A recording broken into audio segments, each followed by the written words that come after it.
irmãos, saúdo cada um de vocês com a graça e a paz de nosso Senhor Jesus Cristo, amém? Meu nome é Miriam Anitta, estamos aqui para estudarmos um texto da irmã Rebeca Andrade, cujo nome é Siga a Nuvem. O texto foi escrito para o Manancial, que é um livro publicado pela União Feminina Missionária Batista do Brasil, que oferece mensagens escritas através da Bíblia, que é a palavra de Deus, com o objetivo de inspirar, confortar, confrontar, fortalecer e edificar espiritualmente a minha e a sua vida espiritual. Eu não escrevi o texto. Quem escreveu foi a irmã Rebeca, vocês sabem. O que eu vou fazer? Vou ler e vou contar para vocês aquilo que eu entendi. Sempre deixando bem claro que eu não tenho uma formação teológica. O que eu falo de modo leigo e é aquilo que realmente eu entendo. Tá bom, irmãos? Quero pedir a gentileza de que compartilhem esse nosso devocional para que outras pessoas tenham oportunidade de também aprender como a gente aprende todos os dias a palavra de Deus. E olha só, eu não quero que vocês se sintam obrigados, mas é legal, se você puder se inscrever no canal, se você ainda não fez, eu agradeço. Vamos orar? Senhor Jesus, que nós possamos entender os seus propósitos e que possamos ter certeza que o Senhor está cuidando de tudo. Mesmo quando a gente acha que está parado, a gente tem que confiar em Ti e que Tu possas renovar essa confiança no nosso coração. É isso que pedimos, em nome de Jesus. Amém. Bom, irmãos, então hoje nós vamos ler Êxodo 13, do versículo 14 até o capítulo 14, versículo 18. Então, como são muitos versículos, eu vou ler na nossa versão aqui, ó, mensagem, né? Que é o que eu faço sempre quando temos mais de... Quando temos mais versículos assim para ler. Então eu gosto de ler nessa versão, porque tem gente que fala assim: eu não entendo o que fala na Bíblia. As palavras são muito difíceis, eu não compreendo. Então essa versão tem um texto bem contemporâneo, do jeito que se fala nas ruas, e não tem desculpa para ninguém dizer assim, eu não entendi. Então você pega aí a sua versão, abre em Êxodo 13, versículo 14, que nós vamos ler daqui a pouco, tá bom? Bom, este texto vai revelar como a gente tem que perceber que os movimentos de Deus, o movimento de Deus ele exige confiança, sensibilidade e obediência, mesmo quando o caminho parece incerto ou impossível. Mesmo quando a gente fala, será que isso vai dar ruim, vai dar bom? Então esse trecho, ele narra a saída do povo de Israel do Egito e a travessia do Mar Vermelho. Então nós vamos ver aqui algumas coisinhas que são importantes em relação dos movimentos de Deus para a gente seguir a nuvem. Primeira coisa é que Deus guia com propósito, mesmo por caminhos inesperados. Então não é nada descabeçado, tudo que Deus faz tem propósito. Deus não levou o povo pelo caminho mais curto, mas ele levou pelo deserto. Para quê? Para proteger o povo de batalhas prematuras. Você pode ler lá em Êxodo 13 e você vai entender. Então nem todo desvio é atraso.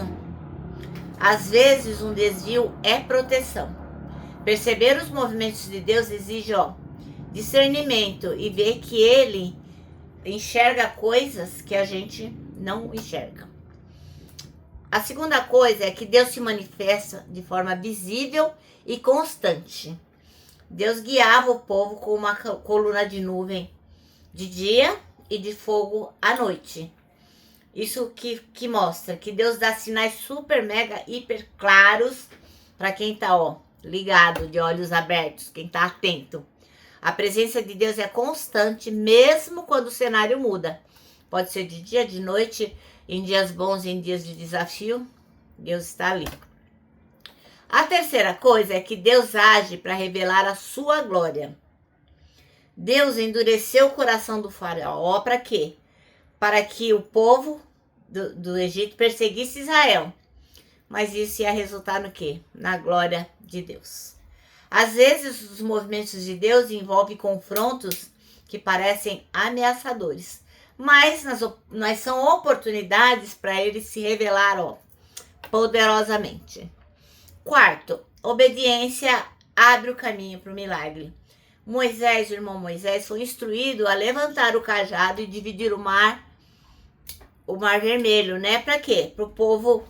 Para que o povo pudesse caminhar ali entre as águas. Então nós temos que perceber os movimentos de Deus. Não é só apenas entender, é agir conforme a direção dele.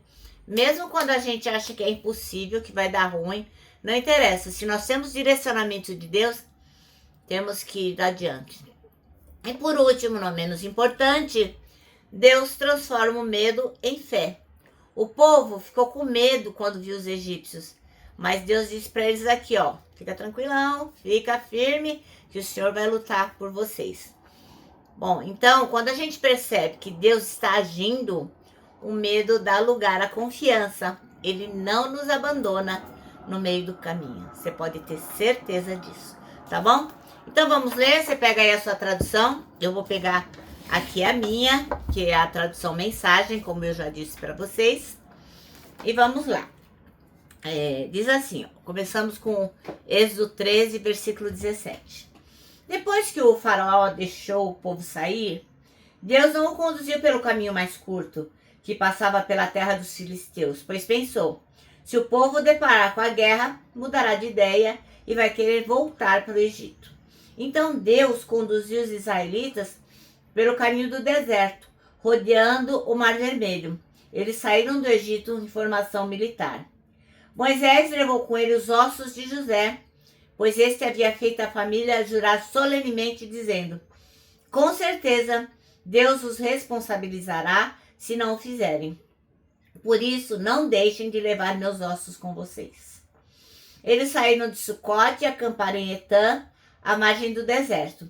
Durante o dia, o Eterno ia à frente deles numa coluna de nuvem, para orientá-los no caminho, e à noite, numa coluna de fogo que os iluminava.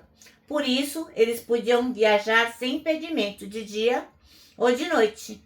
A coluna de nuvem durante o dia e a coluna de fogo à noite acompanhavam o povo o tempo todo. E o Eterno disse a Moisés, diga aos israelitas que mudem de direção e acampem em Pi-Hairote, entre Migdol e o mar. Montem acampamento à beira-mar em frente a Baal-Zefon. Assim, o faraó vai pensar, os israelitas se perderam e estão andando a esmo, na imensidão do deserto. E mais uma vez farei que o faraó fique obstinado e saia em perseguição dos israelitas. Meu plano é usar o faraó e seu exército para pôr minha glória em evidência. Assim, os egípcios vão entender de vez que eu sou eterno. Quando contaram ao rei do Egito que o povo havia ido embora, ele e os membros da corte mudaram de ideia, dizendo, o que foi que fizemos? Libertamos Israel, nossa mão de obra escrava. Mais que depressa, o faraó mandou preparar suas carruagens e reuniu seu exército. Aparelhou 600 de suas melhores carruagens, mais o restante das carruagens egípcias e seus respectivos condutores. O Eterno induziu o rei do Egito a ficar outra vez obstinado e disposto a perseguir os israelitas que haviam dado as costas para ele, indo embora sem olhar para trás. Os egípcios saíram em perseguição deles e os alcançaram no acampamento à beira-mar. Todas as carruagens do faraó, com seus cavalos e condutores, e todos os seus soldados de infantaria se posicionaram em Pi-Hairote, em frente a Baal-Zefon. Foi então que os israelitas avistaram o exército do faraó, os egípcios indo atrás deles. O medo tomou conta deles. Aterrorizados, clamaram ao Eterno e disseram a Moisés, será que não havia cemitérios suficientes no Egito? E por isso você nos trouxe para morrer no deserto? Para que você nos tirou do Egito? Já não havíamos avisado você que isso iria acontecer? Não dissemos, deixe-nos em paz aqui no Egito? É melhor ser escravo no Egito que cadáver no deserto? Moisés respondeu ao povo, não tenham medo. Fiquem firmes e observem o Eterno realizar hoje sua obra de salvação a favor de vocês. Olhem bem para os egípcios hoje, porque vocês não vão tornar a vê-los. O Eterno guerreará por vocês. Quanto a vocês, calem a boca. O Eterno disse a Moisés: porque eles estão clamando a mim? Diga aos israelitas que continuem andando. Segure bem alto seu cajado, estenda a mão sobre o mar. Divida o mar ao meio. Os israelitas atravessarão o mar a pé, sem se molhar. Enquanto isso, induzirei os egípcios a continuar obstinados na perseguição. Vou usar o faraó e o exército dele inteiro, suas carruagens e seus cavaleiros, para pôr minha glória em evidência. Assim, os egípcios ficarão sabendo que eu sou o Eterno. Amém? Bom, irmãos, então nosso texto chama-se Siga a Nuvem. Na trajetória do povo de Israel no deserto, quando eles saíram lá do Egito, o cuidado divino se manifestou por meio da nuvem e da coluna de fogo. Deus assim fez para que eles pudessem caminhar de dia e de noite. O deserto, obviamente, representa um lugar de escravidão, sofrimento.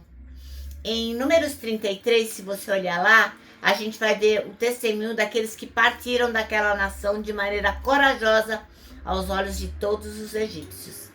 Apesar de ter visto os fenômenos incríveis na trajetória, o povo desanimou. E o irmão Moisés caiu no desespero deles, embora Deus já tivesse dito o que eles deveriam fazer. A gente vê aqui em Atos 7:39, diz assim: ao qual nossos pais não quiseram obedecer, antes o rejeitaram e em seu coração se tornaram ao Egito. Então a gente vê em Atos 7:39 que eles se voltaram para o lugar da aflição. Além do castigo da incredulidade, os 40 anos que o povo passou no deserto foram necessários para que uma geração inteira morresse e a segunda pudesse entender o que o Senhor tinha feito, e o que importa é onde você está e a quem pertence o coração da gente. É importante que a gente perceba os movimentos de Deus. Ele sempre está guiando a nossa vida e Ele sempre está nos dirigindo para algum lugar. Então a gente tem que perceber isso. Se em nosso coração a gente olhar para trás, tudo aquilo que já passou e ficar voltando para o estado de aflição, já que não é o nosso lugar mais, o que acontece? Em vez de seguir em frente, a gente para, porque a gente fica, vida, azar. Então, mesmo que a gente esteja andando, a gente está parado, porque está com o coração lá, como eles, né? No momento da aflição. Então, é preciso confiar no Senhor, por maior que seja o desafio. Confie no Senhor. E de que forma? Por meio da sua palavra. Se você, meu irmão, minha irmã, não tem o hábito de ler a palavra, não tem o hábito das disciplinas espirituais, que é orar, ler, ir à igreja, estar com os irmãos em comunhão, aprender, dificilmente o Espírito Santo vai ter condições de te lembrar daquilo que você precisa saber, já que você não lê a Bíblia. Então o Espírito só vai te lembrar daquilo que você já tiver lido na palavra de Deus, tá bom? Então nosso manancial termina assim, para o Senhor, o que importa é onde está e a quem pertence o nosso coração. Amém? Bom, agora eu vou terminar e deixar aqui meu abraço diário de urso. Lembrando que, para nós que sabemos que temos que seguir ao Senhor, seguir a nuvem, para nós o abraço dá super certo. Lembra também que dá certo você decorar o versículo, o Salmo 25:12, que diz: quem é o homem que teme ao Senhor? Ele o instruirá no caminho que deve seguir. E agora eu me despeço com a frase de A.W. Tozer, que diz o seguinte: tudo está errado, até que Deus venha e conserte as coisas.